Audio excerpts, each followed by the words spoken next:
Sans victoire possible de part et d'autre, le bien et le mal s'affrontent dans un éternel combat.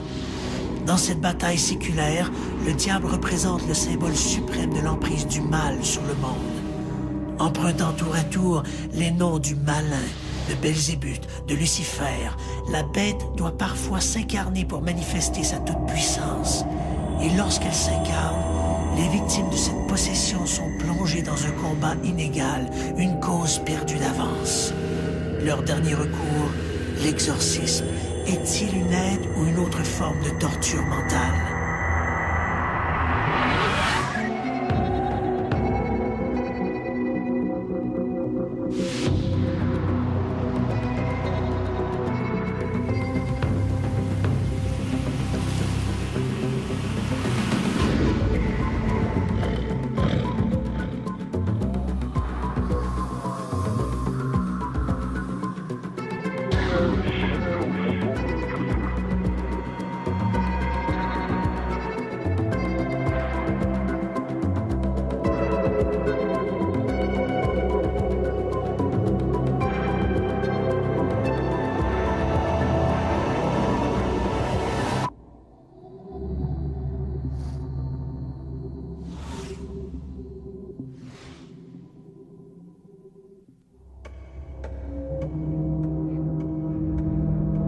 À cette heure tardive, cette femme dort depuis un bon moment déjà. Elle ouvre soudainement les yeux. Son corps se redresse ensuite comme un automate. Dans sa tête, elle revoit le dégât de son jeune bambin au souper. Sa colère fait place à une rage intense, irraisonnée.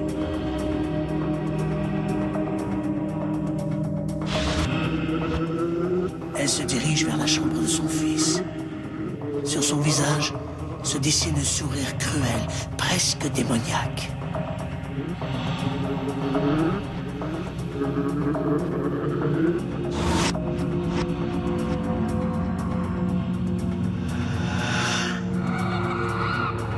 Elle s'approche de la couchette et referme ses mains autour du cou de l'enfant. Dans sa tête, une voix lui demande de le tuer. Puis d'un seul coup, la femme reprend ses esprits, horrifiée par ce geste qu'elle s'apprêtait à commettre. Comment est-ce possible? Elle ne se reconnaît plus. Elle a l'impression de perdre le contrôle de ses gestes, comme si elle était possédée.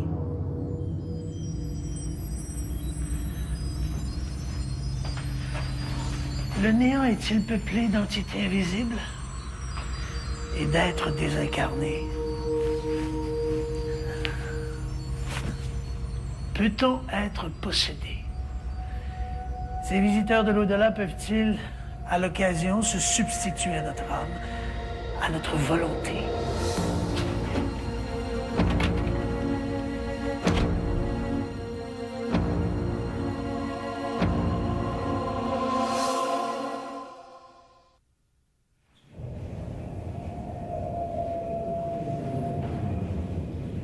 La croyance qu'un être vivant puisse être possédé par les esprits d'une entité désincarnée s'alimente des coutumes locales et des croyances populaires et religieuses. Au Brésil, nombre de psychologues n'hésiteront pas à mettre au compte de la possession certains problèmes de leurs patients, alors que leurs confrères nord-américains seront plutôt enclins à poser un diagnostic de schizophrénie. Mais dans ce domaine, plus que tout autre, le jargon psychiatrique n'a pas réponse à tout. À l'été de 1978, une dame de la région de Chicago, alors qu'elle se trouve en sieste, se met à parler un peu comme dans son sommeil, avec la voix un peu gutturale d'une certaine Teresita Bassa. La dite Teresita Bassa a été retrouvée morte quelques semaines plus tôt, assassinée dans son appartement. Alors, avec cette voix d'outre-tombe, la dame se met à raconter qu'elle aurait été étranglée par un collègue de travail, un certain Alan Showery. La police procède donc à l'arrestation du dit Alan Showery. On retrouve chez Showery des bijoux ayant appartenu à Teresita Bassa. Et là, évidemment, placé devant le fait, Showery avoue le crime. Alors, pour la première fois dans l'histoire des États-Unis, on va admettre en cours ce témoignage d'outre-tombe de cette Teresita Bassa qui aurait été assassinée par Showery. 10 ans après le suicide de son frère, Jason Defay, une jeune mère monoparentale de l'Outaouais, se retrouve au cœur de phénomènes mystérieux et inquiétants. Elle voit parfois sa volonté être violée par des entités invisibles et apparemment malveillantes. Peu de temps après la naissance de sa fille, Annick Laprate est surprise par les comportements étranges de son enfant. Regard fixe, dénué d'émotion et des actions marquées par des gestes de violence. Pour Annick Laprate, peu à peu la vérité se dévoile. Il y a une autre âme dans sa fille. L'affaire Teresita Bassa, Gézanne des Fées ou Annick Laprate sont des exemples éloquents de possession voisine de la médiumnité.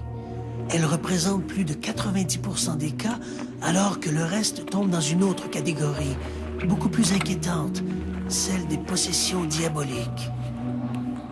Selon l'Église catholique, il existe 3 principaux symptômes de possession diabolique. La victime parle ou comprend des langues étrangères qui lui sont inconnues. Elle peut découvrir des objets cachés, lire la pensée, dévoiler l'avenir ou pouvoir se livrer à des actions dépassant ses forces physiques. Si tous ces symptômes sont constatés, un exorcisme peut être demandé, mais le processus est complexe et rarissime. Très souvent, dans beaucoup de diocèses, c'est le chancelier qui accueille les premières demandes. Dans certains diocèses, on exige au point de départ un dialogue avec le pasteur de la personne ou bien encore avec un prêtre de confiance. Donc, il y a une première étape là, qui se joue au niveau de la demande. Depuis l'avènement des thérapies cliniques, il est d'usage de diriger les prétendus possédés chez les psychiatres. Il est vrai que la plupart des critères admis de la possession sont subjectifs et peuvent très bien se rencontrer chez un patient atteint de problèmes mentaux. Mais il y a des exceptions. En 1947, dans un hôpital de Saint-Louis, un jeune garçon de 13 ans, Ronald Onkeler, est soumis au rituel du grand exorcisme. Pendant des semaines, des prêtres vont se succéder à son chevet pour le libérer des forces diaboliques qui l'habitent. Son expérience sera l'inspiration derrière le film le plus terrifiant de l'histoire du cinéma, L'Exorciste. Lorsque l'on parle de la possession, on a l'impression de se retrouver en plein cœur du Moyen Âge. Pourtant, on pourrait croire qu'avec la médecine moderne, ce phénomène aurait été chose du passé. Eh bien non. Faut-il en conclure que les superstitions sont plus fortes que la raison ou que la science s'est trompée?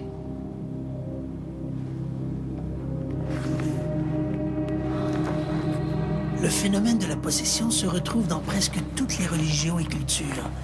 Si en Occident le phénomène est très souvent associé au diable, il en va autrement dans le reste du monde. Dans d'autres cultures, ce peut être un esprit, qu'il soit bon ou mauvais, ce peut être l'esprit d'un ancêtre disparu, ce peut être la personne qu'on vient d'inhumer. Il y a beaucoup d'autres possibilités. On parle même de possession animale dans certaines cultures également. Mais en Occident, effectivement, à tout seigneur, tout honneur, on attribue très vite les phénomènes au diable lui-même. Le phénomène de la possession est particulièrement présent chez les groupes dont la religion s'inspire des traditions africaines comme le vaudou ou l'umbada. En Occident, de plus en plus de thérapeutes croient que certains troubles du comportement comme la schizophrénie et les cas de personnalité multiple peuvent être l'œuvre d'une infestation par une entité invisible. Dans certains cas de possession, on croit qu'il pourrait s'agir d'entités, de personnes décédées, en fait, qui ignorent qu'ils sont décédés. Certaines de ces entités pourraient être malveillantes, ce qui expliquerait un certain nombre de cas de poltergeist, par exemple, des coups frappés dans des murs, des vases qui se brisent. En fait, au Brésil, on accepte assez ouvertement ce genre d'infestation, à un point tel que certains psychologues et psychiatres n'hésitent pas à parler d'exorcisme thérapeutique, en faisant appel à des exorcismes comme ça pour aider leurs malades. Dans d'autres cas, il pourrait s'agir d'entités qui ont des messages à livrer. C'est un peu le cas qu'on retrouve lorsqu'on parle de médiums qui se laissent habiter par une entité, ou comme dans le cas, par exemple, de Teresita Bassa. Si on va du côté de la religion, alors là, on est beaucoup moins tolérant. En fait, la possession, en dehors d'être possédé par l'Esprit Saint, on ne peut être que possédé par le diable. Et quand on est